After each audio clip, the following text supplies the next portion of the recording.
Hello. This week we're going to be covering Chapter 5, Picture Books and Graphic Novels. Not a genre like we're going to be studying after this week, but a format.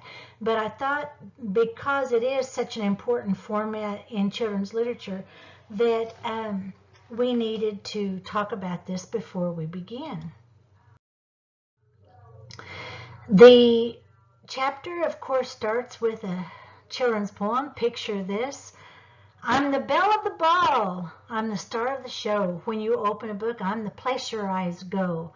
I'm colors and shapes. I'm an actor on stage, worth 100 words that just sit on a page. I'm scattered throughout. I'm the best part to see. I know when you read, you are hoping for me. And that kind of sums up illustrations or pictures in books to me to a T. A lot of times that's exactly what kids are hoping for whenever they are about to open a book. Between pages 58 and 59, it talks about basically defining picture books, and it goes into how to identify the best picture books. Whenever we're talking about picture books, of course, we're talking about where the illustrations in a book are essential to the story. The illustrations in a book tell as much of the story as the text does. And so when you're trying to identify the best picture books, this is what you're looking for. Is the picture on a topic that children enjoy or find intriguing?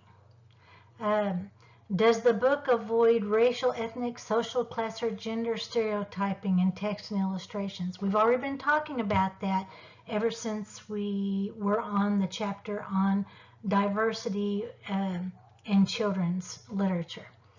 Is the language and writing style rich and varied but not so complicated as to be difficult for a child to understand? Are the illustrations appropriate in complexity to the age of the intended audience? Are the illustrations appropriate to the story? Does the book offer connections for both children and adults in a read-aloud experience? Think about that. Does the book, along with the pictures, lead itself to being a good read-aloud experience? That's exactly what a good picture book is. And is the amount of text on a page appropriate to the child audience that it's intended for? We're going to be talking about a lot of different types of children's books, or a lot of different types of picture books, even picture books for older children, and that's going to have a whole lot to do with the amount of text and it being appropriate. This chapter goes into a little bit over the historical overview. When we are trying to go back and look at what was probably considered the very first picture book for children, believe it or not, we'd have to go all the way back to 1657. Now, picture books were hard to come by back then. There weren't very, books period were hard to come by back then. There weren't very many of them, and they were very expensive. They were a luxury item, so there weren't very many people who could actually afford them, even if they could get their hands on them. But we do know that a man by the name of Comenius in 1657 wrote this Orbis Pictus, which, if you know any Latin, means the world in pictures. And it was an ABC book, believe it or not, of the world in pictures. It was written about different places in the world along with pictures, and in an attempt to write it in such a way that children could understand it. And because of better understandings of the time of childhood, picture books have come a long way since then. Since then, you will hear about, if you're going to be doing very much research in children's literature, you will hear about Aesop's fables coming out back in the 1700s. And it wasn't originally necessarily for children, but because it did contain pictures along with the stories that were teaching a lesson, teaching a moral, it became widely read by children. And then, of course, along comes a little pretty pocketbook during the late 1700s by John Newbery, of all people, if you know about the Newbery Award winners for the best children's literature that we've talked about before. One of the first books that he came out with was exactly that, a little pretty pocketbook that was written expressly for children. Whenever we were talking about the little pretty pocketbook, of course that was by John Newbery, and a really good children's book that will tell you the whole story of John Newbery that I'd be happy to share with you is called Balderdash, and it is about John Newbery in the beginning of children's writings. And we did come out with the Newbery Award to award best children's literature, and that was in 1922.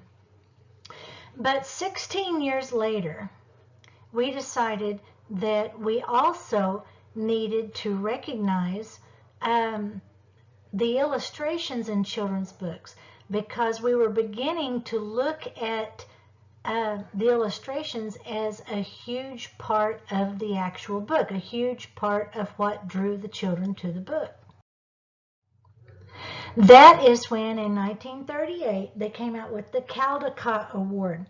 And whenever the Caldecott Award first came, or first began, the very first book to win the Caldecott Award for Best Illustrations was for a book called Animals of the Bible. And ever since then, we've given it every year. The award is named for Randolph Caldecott, of course, a famous English artist. Although our Caldecott medal is named for an English artist, the equivalent to the Caldecott in England is not after Caldecott, the English author. It's actually the Greenway Award that we have talked about in some of our earlier chapters. Whenever we're talking about the picture book defined and it not being a genre or a format, picture books are books in which the images and the ideas work together. They fuse together. They become an important part of the story. And that was one of the reasons that they felt that giving a medal to those books that had the best illustrations was so important. As a matter of fact, just so you know, I looked these up today.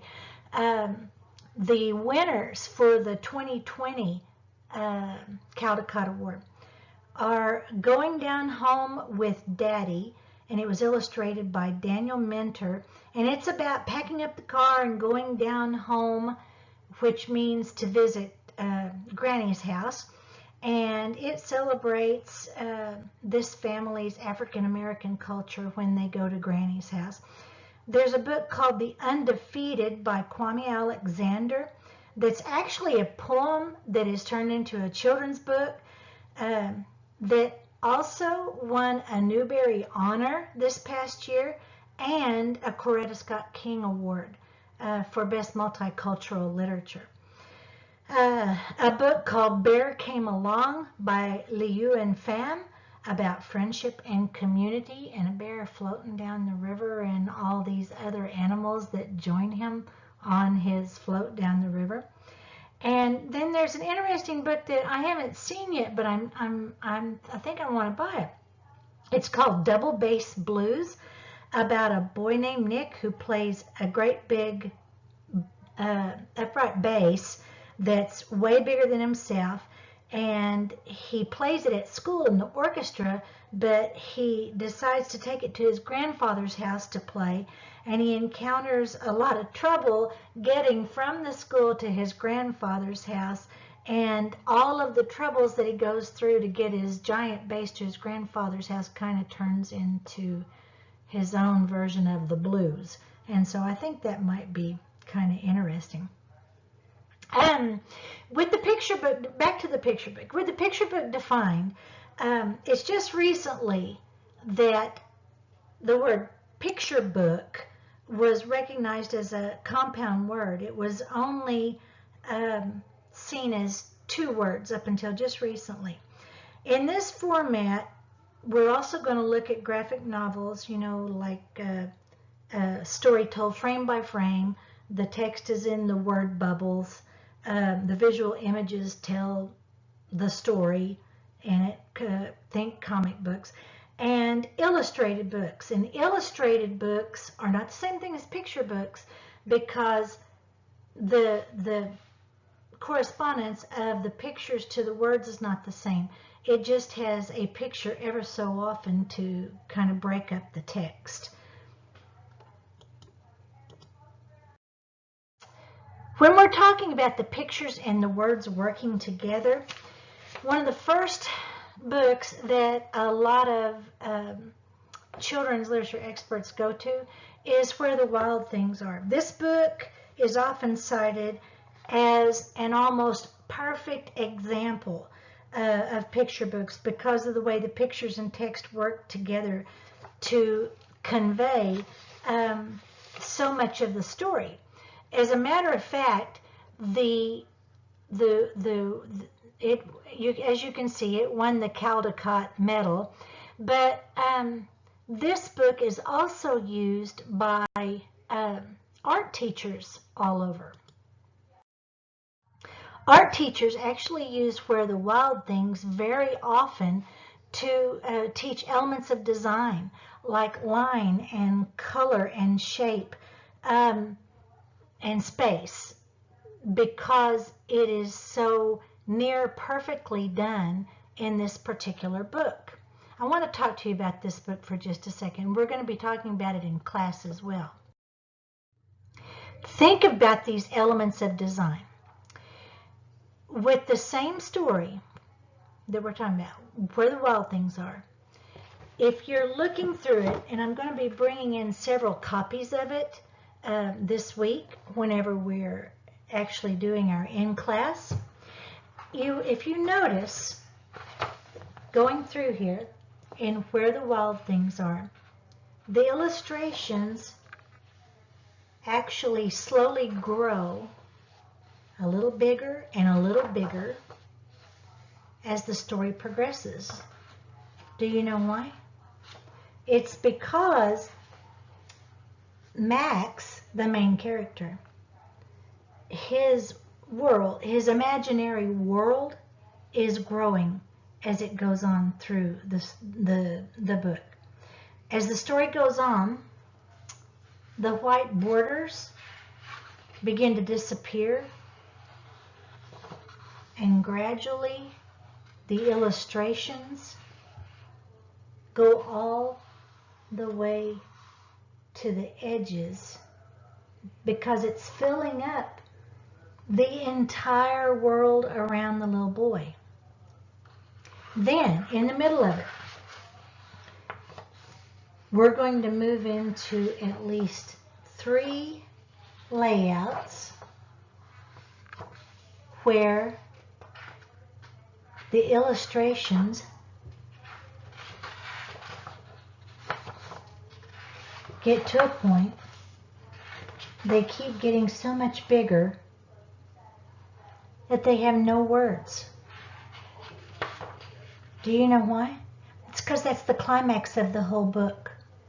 That's the climax of where he is hooting, he's hollering, he's dancing, he's climbing, he's playing with the wild things. He's just one of them. He's playing with all the wild things. It is his world. Like I said, it's the climax. Then what begins to happen to the illustrations? The white comes back. The text comes back. The illustrations are taking up less and less. There's more white. There's more words. And then on the last of it, look at the last page. What's the difference? Well, let's look back at the very first page.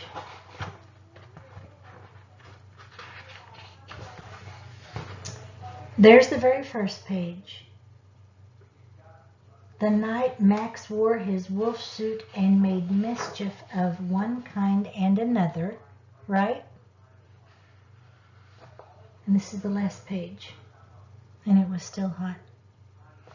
The big difference, because it goes through the whole story, where it's completely, pardon the name pun, but it's completely maxed out in the climax. Back to where he is back home. It's still hot. Nothing has changed. Same character, like I said, same setting, bedroom. But on the first page, remember, there were sharp edges. And I'll go back to it. Sharp edges around the illustration and some words, right? Illustrations cropped and small. Last page.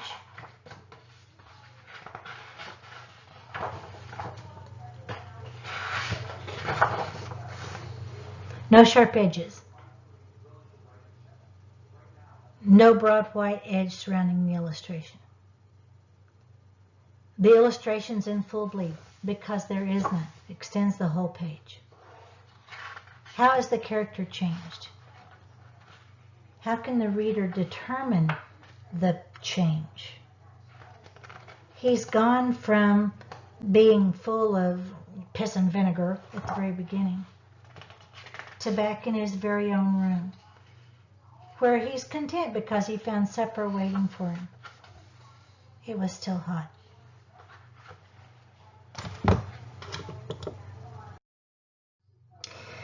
When we're talking about picture books, we have to talk about graphic novels because the most popular, arguably, picture books of the last 10 years have been graphic novels.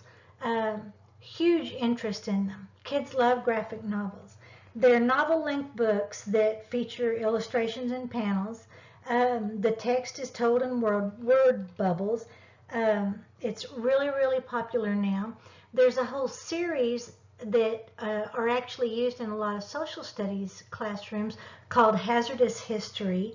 I'm going to be bringing into class one written by the late, great John Lewis, the civil rights pioneer that passed away this past summer. That is a part of his March series that was actually told first person by him but put into graphic novel form. For the younger kids, there's a series of graphic novels called Baby Mouse that is very, very popular right now. A lot of series books have been turned into graphic novels, like the Percy Jackson series now has graphic novels out.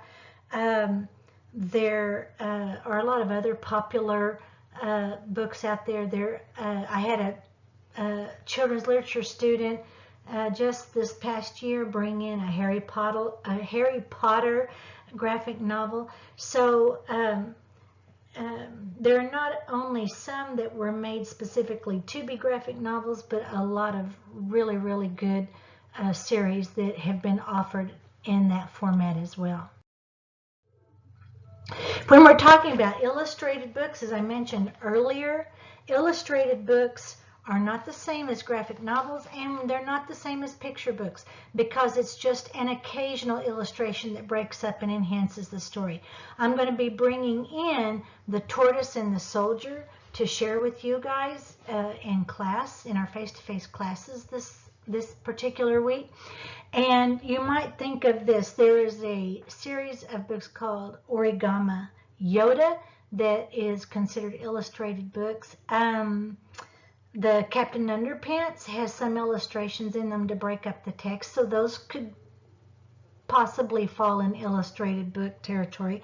The Diary of a Wimpy Kid, for sure, could be considered illustrated books. Even The Giving Tree, because the text is the most important part of that book, but it's a full-length book. Even The Giving Tree, that so many of you told me that you liked a lot, would be considered an illustrated book. When we're talking about the format of a picture book, the total impact of a picture book comes from the careful decisions about each element of the book. Nothing is by chance, nothing's by accident. A picture book conveys a message through literally every part of it. The book shape, the book size, the cover, if it has a dust jacket, the end papers in a hardcover book, or even in a paperback book, could have to do with the whole format of the book or what the author is hoping people will pay attention to. The title page of this book, for example, is so very plain. It is just Where the Wild Things Are, because it's almost like it's making you wait to find out what's going on with it. The design, including the front selection, the spacing in the book, of course, is all about, or it's done all with huge intention of grabbing children's interest. This week, if you will be looking in your textbook, you will notice all the way from page 61 through page 67, 61 to 67, where it goes in depth talking about the different types of picture books. It mentions baby books, which are those simple, sturdy books, rounded corners. Sometimes they're washable. There's no loose attachments on them. We know that they're going to end up going in a baby's mouth. There are interactive books that invite a child's verbal or physical participation as it is read. If you'll remember the one I shared in class about where the little boy held up his hand and gave it a bam, that would be considered an interactive book.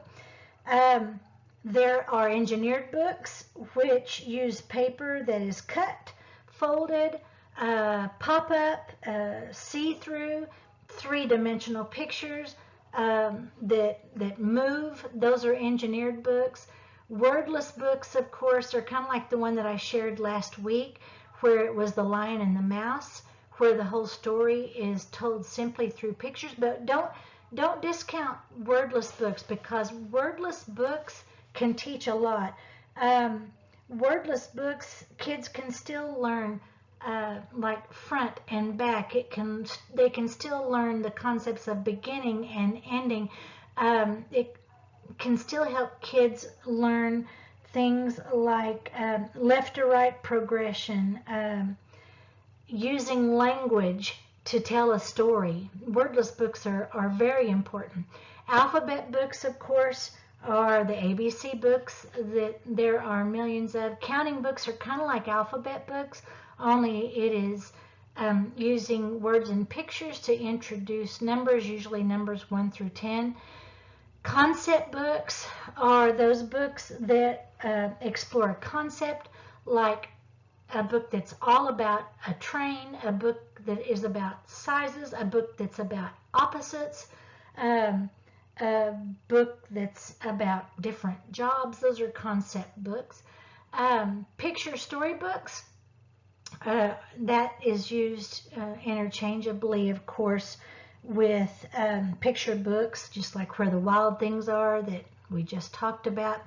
Predictable books and wordplay, those are repeated patterns like we mentioned last week in traditional literature, like brown bear, what do you see? I see a whatever looking at me. It's wordplay. It's something that kids can get in the habit of almost sing-songing along with. Easy to read books.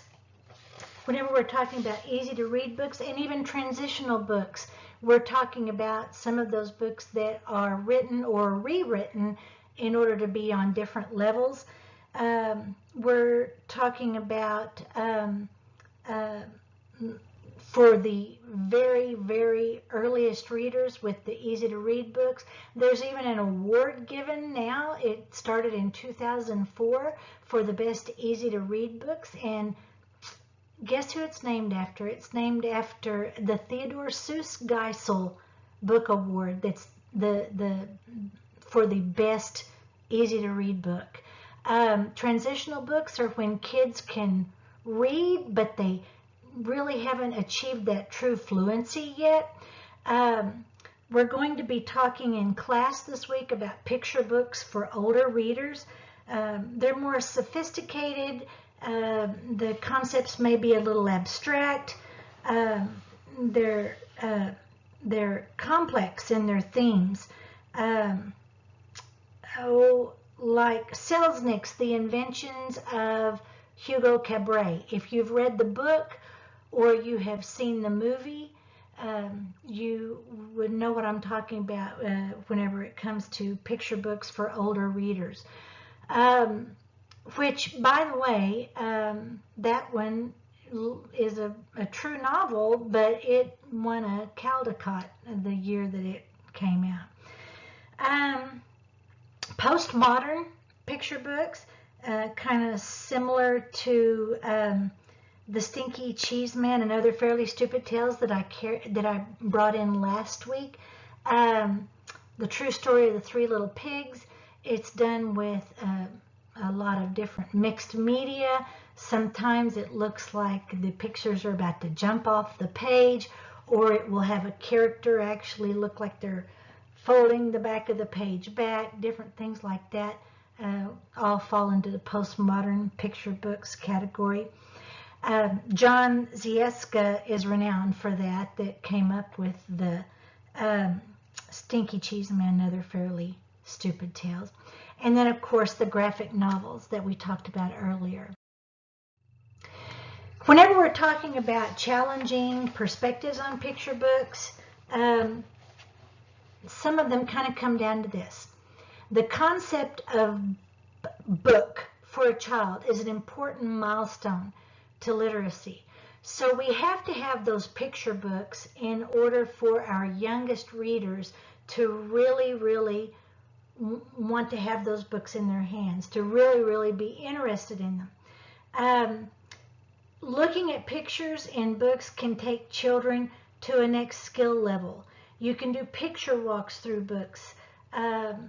It helps them, as I mentioned earlier, about beginning and ending or even middle climax of a story, as we pointed out in Where the Wild Things Are. And when we have kids looking at pictures, they're actually using the skills of inferencing or even drawing conclusions from evidence by looking at the pictures in a picture book. I hope you all will enjoy looking at the books that I bring in this week into class. We're going to be doing some activities with them. But if you want to look at some lists of really good picture books, look at the end of this chapter from pages 68 over to page 75. And they've even got the different, they've even got all the books separated into the different picture book categories that we went over just now. Like I said, enjoy them. That's what they're there for. Even adults can enjoy a good picture book. See you later.